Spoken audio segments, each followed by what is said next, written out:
উত্তরাখণ্ড মানেই দেবভূমি। চোখ ঘোরালেই চারিদিকে শুধুই নৈসর্গিক দৃশ্য। পুরাণ ঘাটলে জানা যায় রুদ্রপ্রয়াগের নামকরণ করা হয়েছে রুদ্রের নামে, যা ভগবান শিবের একটি রূপ। শুধু তাই নয়, নারদ মুনিকে আশীর্বাদ করতে ভগবান শিব এখানে রুদ্ররূপে আবির্ভূত হন। চারধাম যাত্রার তীর্থযাত্রীদের জন্য রুদ্রপ্রয়াগ অত্যন্ত তাৎপর্যপূর্ণ, কারণ এটি বদ্রীনাথ এবং কেদারনাথ ধাম দর্শনের সংযোগস্থল। এই স্বর্গরাজ্য শহরটি তুষারময় পর্বত, নদী, ঝলমলে স্রোত এবং পান্নার হ্রদের দ্বারা বেষ্টিত। পঞ্চপ্রয়াগের মধ্যে একটি, যা অলকানন্দা নদীর 5টি সঙ্গম হিসেবেও পরিচিত, রুদ্রপ্রয়াগে অবস্থিত। বরফে ঢাকা পর্বতের শ্রেণীর নৈসর্গিক সৌন্দর্যে ঢাকা রুদ্রপ্রয়াগ শুধুমাত্র পাহাড় প্রেমীদেরই নয়, সবার কাছেই হট ডেস্টিনেশন। সঙ্গে পাহাড়ে ঢাকা রাজ্যের অন্যতম ইউএসপি একাধিক ধর্মীয় স্থান। নজরকাড়া জায়গা বলা যায় ত্রিউজি নারায়ণ মন্দির, কারণ এই মন্দিরেই পার্বতীকে বিয়ে করেছিলেন শিব। কেউ কেউ আবার শুধু ধর্মীয় স্থানের টানে ছুটে আসতে নারাজ। তাদের জানিয়ে রাখা ভালো, শুধু দেশেই নয়, গোটা বিশ্বে প্রখ্যাত চারধাম।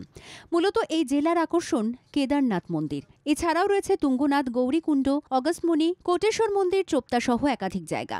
এই রুদ্রপ্রয়াগে যাওয়ার পারফেক্ট সময় হল মার্চ থেকে নভেম্বর মাস, কারণ এই সময় দৃশ্য এক কথায় নয়নাভিরাম। পবিত্র স্থানটি এখনও মূল শহরের কেন্দ্র থেকে 76 কিলোমিটার দূরে। রুদ্রপ্রয়াগ জাতীয় রুট NH-58-এ ইন্দো তিব্বত সীমান্তের কাছে অবস্থিত। এখানে থাকার জন্য বেশ কয়েকটি হোমস্টে থেকে শুরু করে হোটেল এবং সরকারি আবাস রয়েছে। থাকা এবং খাওয়ার সুব্যবস্থা রয়েছে এখানে। কিভাবে যাবেন? বিমানে যেতে চাইলে উত্তরাখণ্ডে 2টি বিমানবন্দর রয়েছে। দেরাদুনের কাছে জলিগ্রান্ট বিমানবন্দর এবং নৈনিতালের কাছে পান্তনগর বিমানবন্দর। জলিগ্রান্ট বিমানবন্দর দিল্লি, মুম্বাই, ব্যাঙ্গালোর, চেন্নাই এবং হায়দ্রাবাদের সাথে সংযুক্ত। পান্তনগর বিমানবন্দর শুধুমাত্র দিল্লির সাথে সংযোগ করে। সরাসরি বিমান করে পৌঁছতে পারেন আপনি জলি বিমানবন্দরে এবং সেখান থেকে পৌঁছতে পারেন রুদ্রপ্রয়াগ। যারা রেলপথে যেতে চান, উত্তরাখণ্ডে প্রায় 12টি প্রধান রেলওয়ে স্টেশন রয়েছে, যা উত্তরাখণ্ডকে অন্যান্য ভারতীয় শহরের সাথে যুক্ত করে।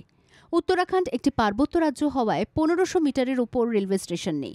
আপনি কেবল পাদদেশের রেলওয়ে স্টেশনগুলিতেই যেতে পারেন। এবার আপনি আপনার পরিবার নিয়ে মাত্র 4 থেকে 5 দিনের ছুটিতে বেরিয়ে পড়তেই পারেন মিশন রুদ্রপ্রয়াগ বলে।